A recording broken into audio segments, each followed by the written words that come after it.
estudante de farmácia, de enfermagem ou de psicologia que está acompanhando a gente aqui no canal, essa é a nossa segunda aula sobre fármacos antidepressivos.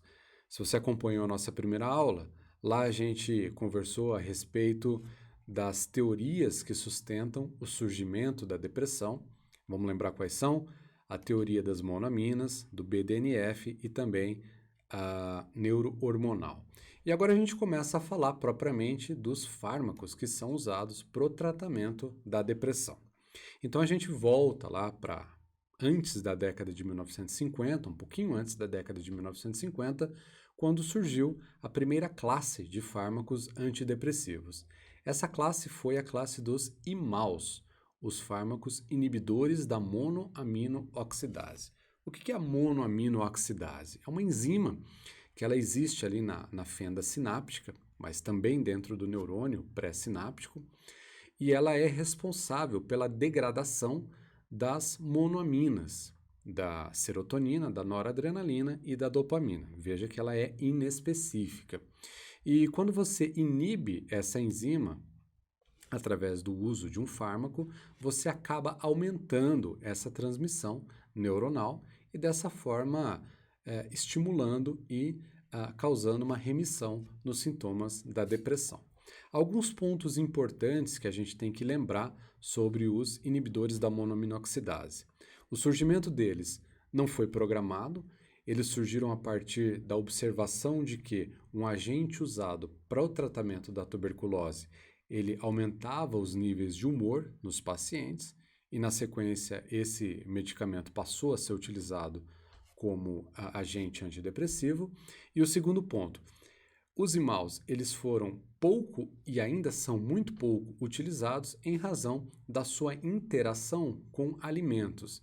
Então, a interação com alimentos fermentados, queijos, iogurtes, vinhos, ela causa dois problemas principais, que é uma cefaleia bastante importante e também a hipertensão arterial bem significativa. Então, por essa razão, esses fármacos eles não se deram muito bem ao longo da história. Mas logo na sequência, ali, em 1954, por aí, surgiu o primeiro fármaco da classe dos tricíclicos. E aí sim, a coisa começou a caminhar de uma forma bem melhor. Esse fármaco foi a imipramina. Um cientista chamado Roland Kuhn, ele estava em busca de um fármaco antipsicótico. E na tentativa de obter um fármaco antipsicótico, ele acabou obtendo a molécula da imipramina. Ele passou a observar que os pacientes que utilizavam esse fármaco não tinham remissão dos seus sintomas positivos da esquizofrenia, por exemplo, mas eles tinham uma melhora no seu quadro de humor. E aí surgiu a primeira molécula dos antidepressivos tricíclicos.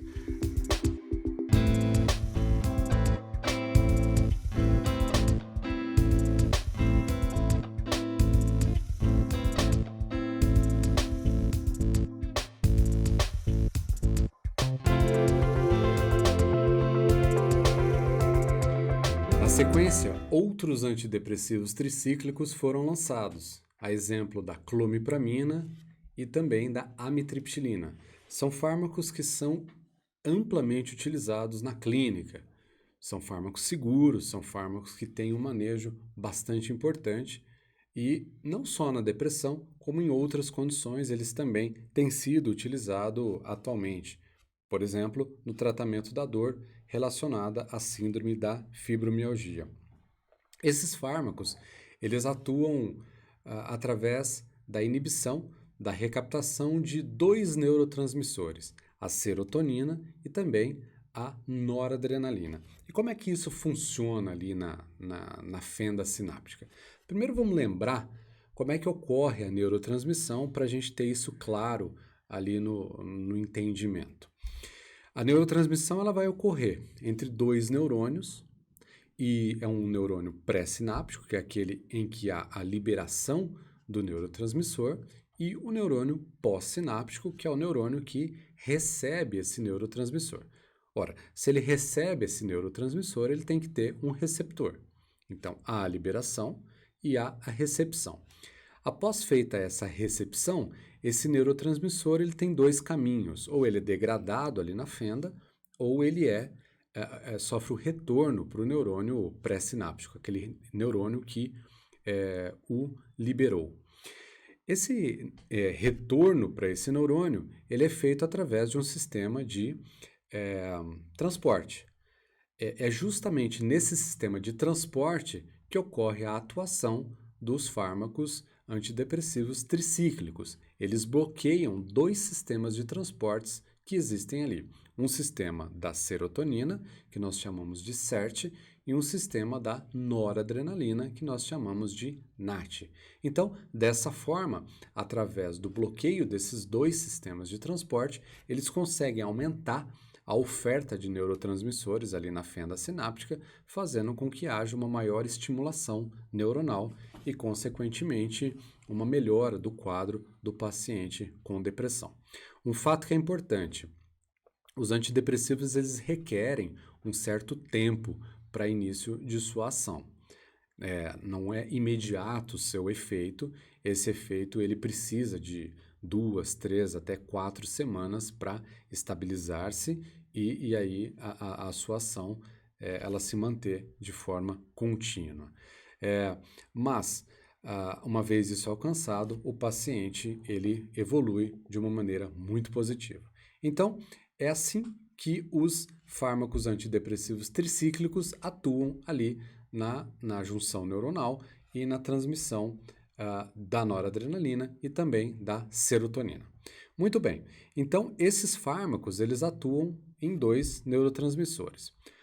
Ao longo do caminho, né, da década de 50 para a década de 70, começou-se um movimento para buscar um fármaco que pudesse ser capaz de atuar de uma maneira limpa, de uma maneira pura, ou seja, aquele que pudesse atuar somente na serotonina. Por quê?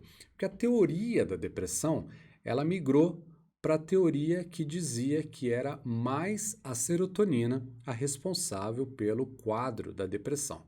Ora, se era a serotonina que era responsável preponderantemente pela depressão ou a baixa da serotonina, por que eu precisava inibir tanto noradrenalina quanto serotonina?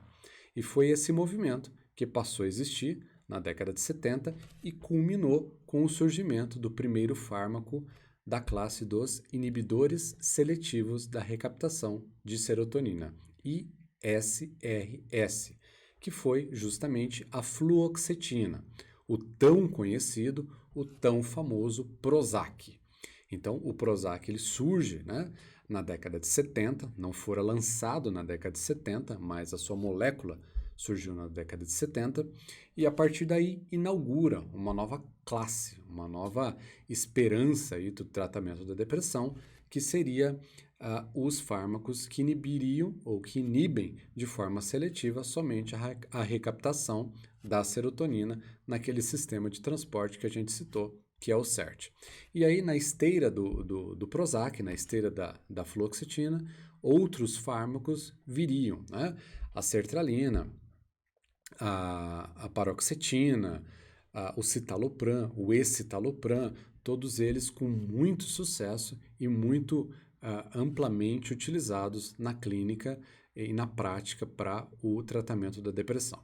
Então, dessa forma, essa foi a constituição inicial do processo de tratamento da depressão. E aí o que é que aconteceu?